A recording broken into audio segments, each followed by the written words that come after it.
Hello and welcome to our coverage of the WNBA on 2K Sports.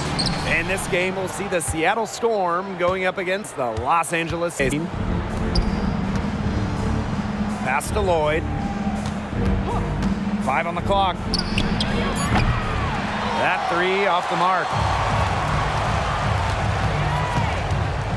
Jefferson outside. Clarendon. Now here's Brown. Here's Parker. And so she earns a trip to the line. An intelligent use of the fake by Parker. For her. Want to talk about longevity? Candace Parker still going incredibly strong. Phenomenal preparation, both physically and mentally. She's retained that fire, and she knows how to pick her spots to maintain effectiveness. Now here is Ogumake. Over Parker. And that one's good. Ogumake. Hello, basketball fans, W fans, Gabby Jefferson fans, Yeah, remember that. Los Angeles Sparks fans. Welcome back, man. Welcome back. Long time no hear from. You feel me? Right now we're going against the Seattle Storm. This is the last game of the week. We had 3 games this week. 2 of them were on Twitch. The last game, I think, was against the Sky.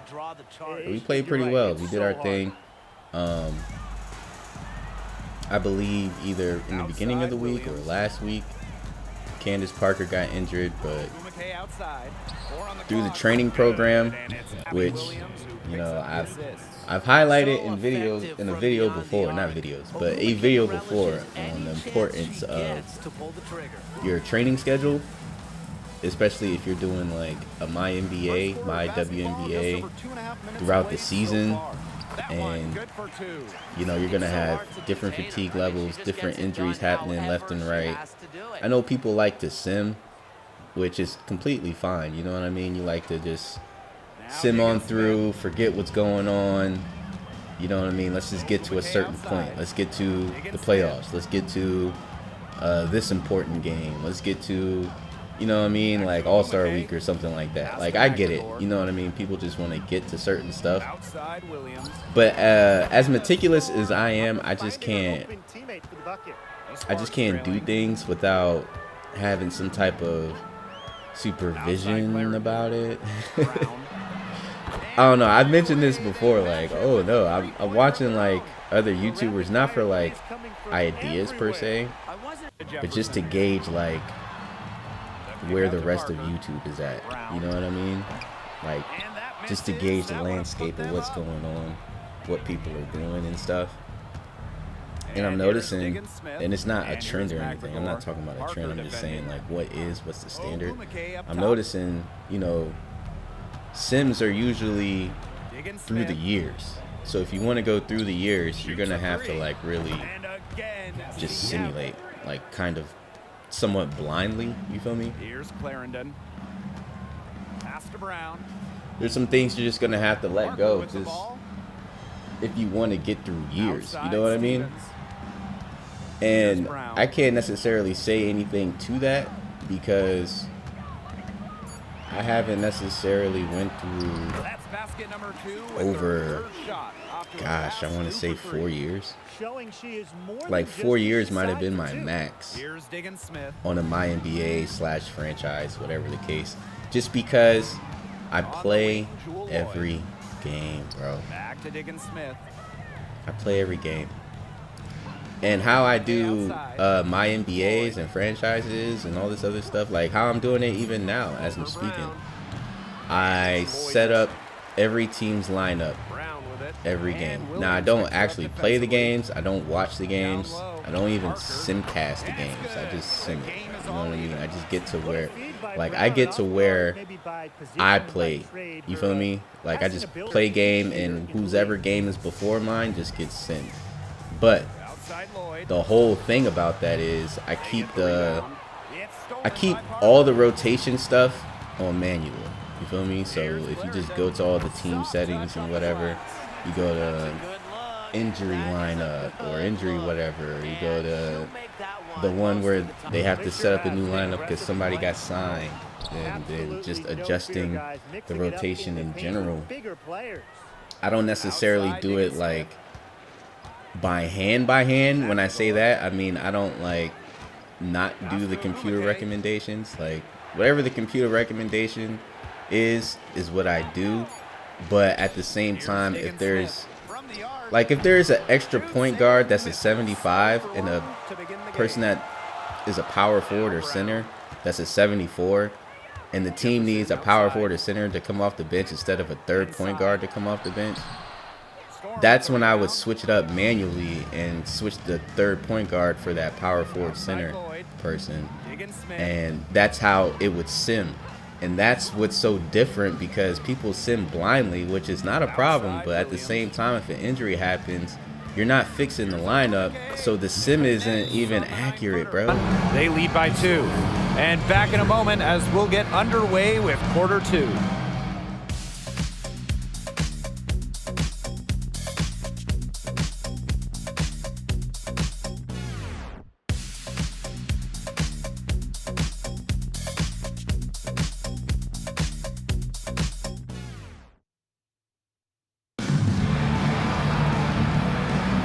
And we got a close game here as we get back to the second quarter. And before we move on, what do you guys think about what we've seen from the Storm? I think the roof is up, but get some people some umbrellas. It has been raining in here. A lot of threes. Yeah, you know I'm a huge umbrella guy, but hey, when it rains, it pours. Here's the kicker, though. Here's the kicker. Let up from beyond the arc. The positions matter too, you feel me? So like the position and the lineup are two different things. Just because somebody has a higher overall doesn't mean they deserve to be in the lineup. It's all about positions and opportunity, you feel me? So if you have 2 good point guards, there's no reason to have a third one just because he's a higher overall than the big man on the bench. Doesn't make sense. Shout out to fucking Talbot, man. Shoot them threes, damn it. But Here are the Storm now. yeah, and then the kicker, right? The kicker is if you're able to actually, which again, I don't want to sit here and act like I'm bashing. I'm just noticing the landscape, everyone. You know, I'm noticing that people don't necessarily fix the positions either. Ah, get off me! Hold on, I gotta comment on that. Ah! Get off me! I don't even know if that's a foul on her or me, or I don't even care, man. 2 points. Let them play. Anyway. Yeah, a lot of people don't fix the positions, per se. And it's fine dealing with the default, whatever 2K gave you. But sometimes 2K is giving you somewhat of a snapshot. You know what I mean? They do updates, they do roster updates. There's sometimes, like, you know, some teams do lineups and they just try to reflect the lineup that they're doing, but those lineups are never permanent. So, you know, sometimes 2K would put a person at a position that would, you know, it kind of makes sense, but at the same time, it's not something permanent. And then on top of that, it kind of matters, like, who the team signed, especially if you've been doing years. You've been doing years with franchise and all this other stuff. They sign different people, different free agents. You kind of need to kind of refigure the team, especially position-wise. You just can't have just a bunch of just talented people. Like, for instance, the Suns, they realized their mistake, right? Like, let's just call a spade a spade. Bradley Beal is a playmaker, correct, but he is not a point guard. So, of course, 2K would like put him at point guard, like a position, because he was the point guard.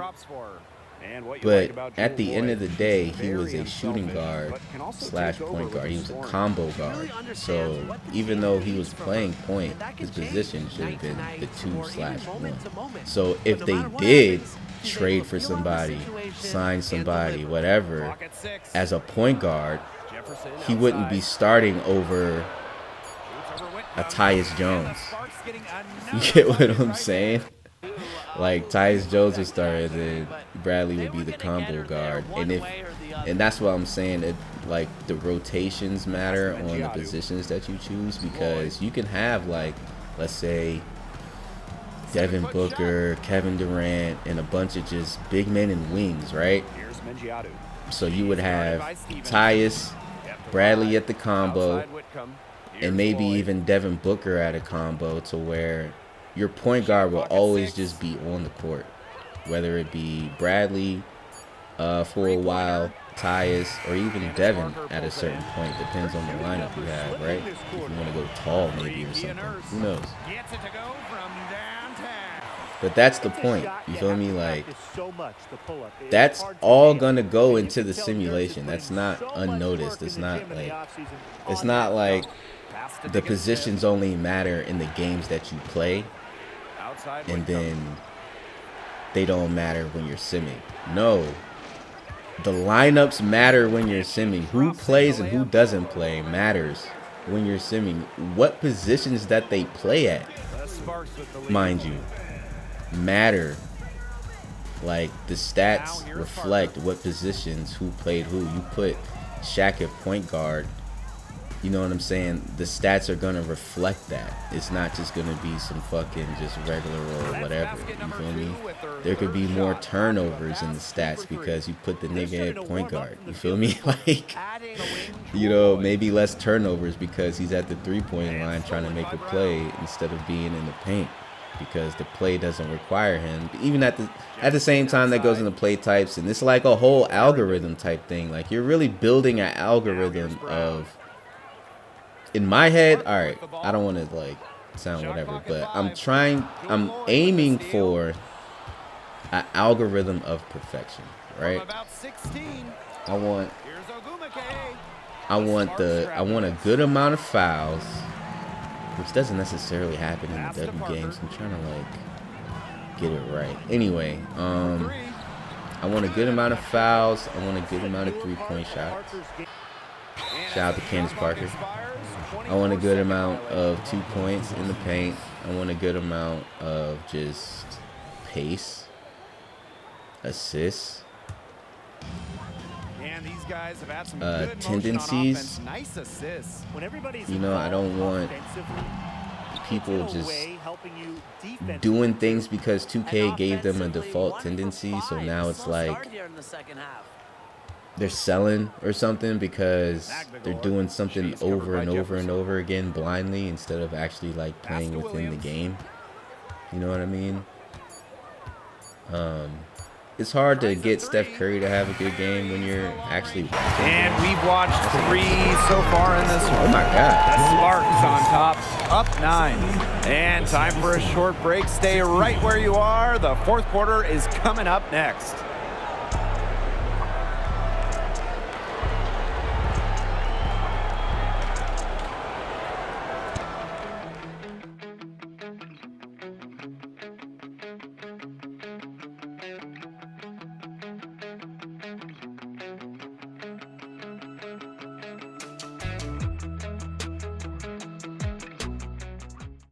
Smith.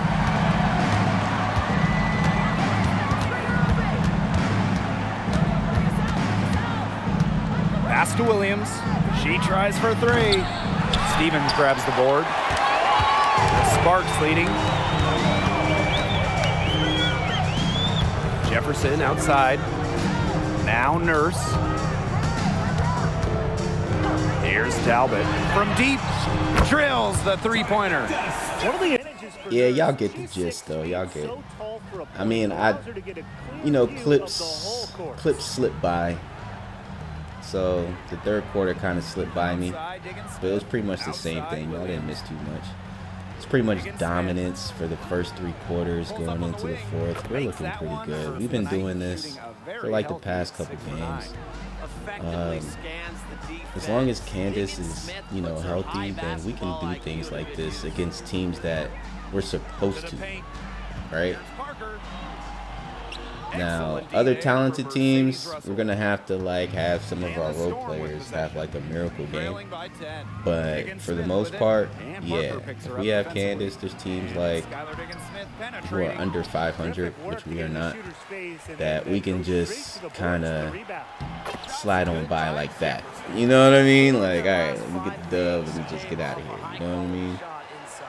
And that's right out of the textbook. They are having their way down low right now. Over a minute Wearing and a an half all of the white fourth quarter gone now. Gift of Gab Volume 2s. Now here's Diggins Smith. Defense I think is I right called them there. the Gift of Gab Millennials. Volume 2. Forgot what I called it. Here's Mengiadu. But yeah, we've been doing pretty good. Like, anyway, yeah, the training for Candace actually helped because she had a 1 to 2 week injury, and she was better in like 3-4 days because we did the injury rehab in the training. Like, we were doing body work for most of the days of the week, but then she got injured, so we added injury rehab on top of the body work, and that actually sped things up for her. Now, I'm not really sure if I have a GM skill when it comes to injuries. I might, just because the teams don't have as much money to have extra coaches, you know, training coaches, healing coaches, shooting coaches, and all that stuff.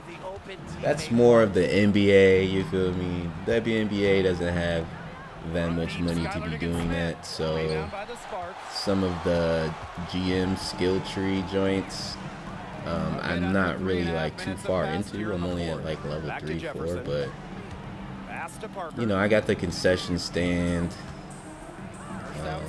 facility, and I think I really do think I have the healing joint too, where it's like players heal quicker a little bit, because yeah, we ain't got no staff, and we ain't got no staff for real. But also their movement off the ball. But yeah, those opportunities. I'm saying all that to say, not what I just said, but the other thing. I have one final my league, man.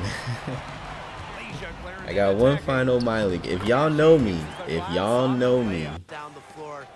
you can look through, if you can comb through the playlist, you don't even have to comb through my videos. There's way too many videos for me to comb through. Especially like the type of schedule that they drop. You know what I mean? Like, it's not just all one thing. It's a bunch of things dropping, and you're gonna have to know the schedule and or just check the playlist, man. Everything is in a playlist. Nothing is just floating around. But anyway, if you check the playlist, then you know I probably won't be playing 2K25 until 2025. Let's be honest. Why do I do those things? Updates, updates, updates. The final product of 2K comes out in April. Alright? This is why I start NBA Todays in the finals. Because that's actually the final product before they can't update it no more. And they have to work on the next game. So by the time they're working on the next game, that's when I actually start playing the game. It's just one of those things. I don't know if it's like a digital OCD. I can't necessarily pinpoint why, but I don't want to play an unfinished product, and nor do I want to present an unfinished product to you guys either. You feel me? Like, give me all the bug fixes. Give me all that. Give me all the roster updates. You know, people step up in the playoffs. All of a sudden, overalls come up. Some people choke. You know what I mean? Like, the true overall shows. So they do a -2, whatever the fuck it is. You know what I mean? Just like, give me the final roster update, the final bug updates, the final presentation updates, the final like jerseys, courts, all that stuff, bro. Just give me the final all that. I don't want to have the half version, man. You you know, a part of it until another one comes out. You know, I started doing that way before YouTube. I actually started doing that when they started updating rosters, like at the trade deadline.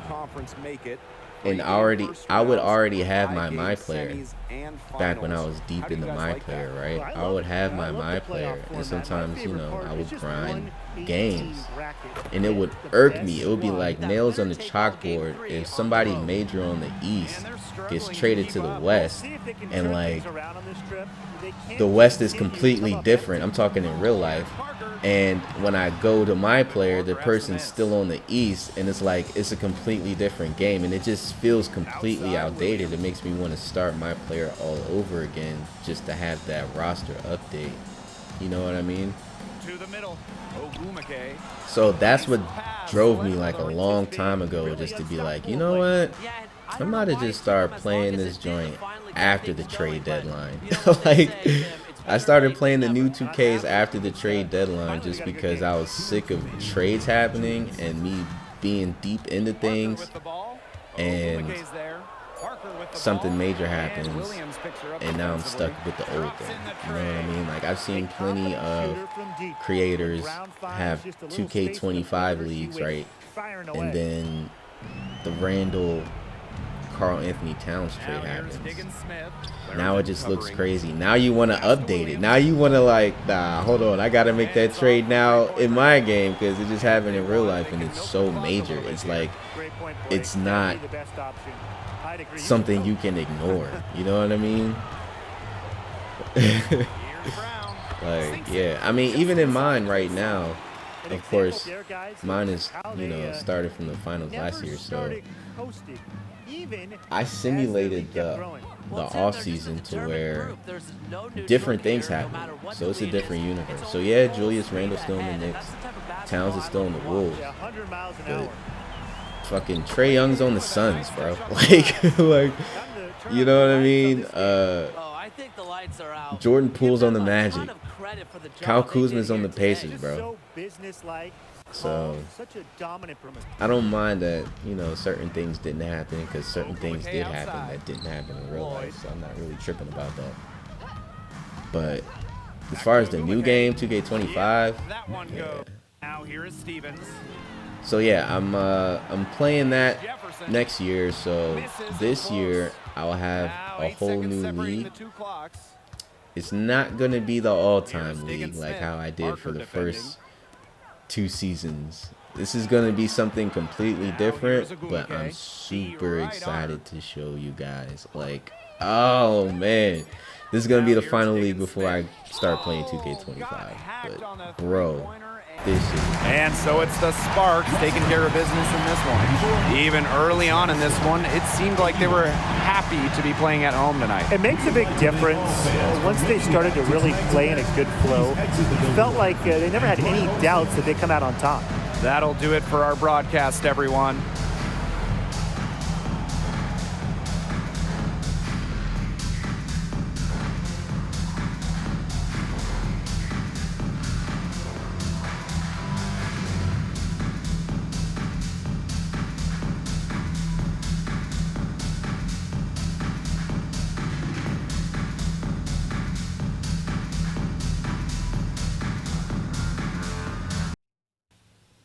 Alright, so